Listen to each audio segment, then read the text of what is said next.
What's the craziest thing you've witnessed at a wedding? Friend of mine got married to this dude at a cult. She'd been living there for a couple years, and soon after they had begun the courtship process. They would hold hands, go on long walks, but couldn't sleep together or even kiss until they tied the knot. Once we got there for the big day, we didn't realize it would be such an event.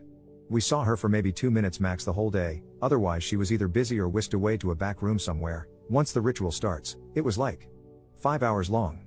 There was a pre-enactment, which is like a reenactment, only it predicts things to come. It predicted the apocalypse, where Jesus, the groom, would battle with the 7 deadly sins. He took a wooden sword and proceeded to fake battle 7 random dudes and win. Then there was a sermon about how Jesus, the groom, is like the savior in the relationship, and the church, the woman, is the vessel to receive his divine grace. Also, women are apparently some type of appliance, which must support their husband at all cost, and must always continue to do so.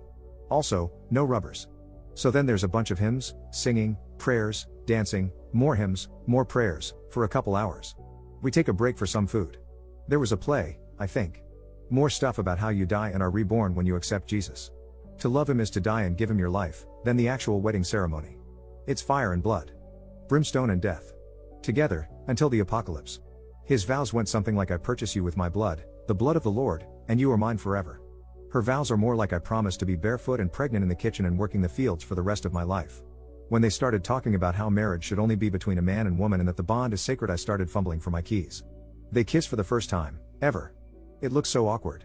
Then the entire wedding party gets up and starts chasing them.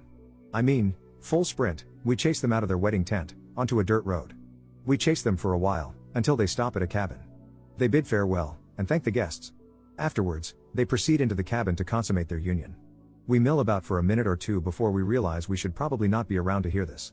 We left shortly after, and I got the most intoxicated I have ever been in my entire life and had a conversation with a pigeon that was outside the window. 9 months later she gave birth to her first child. I have not seen her since the wedding.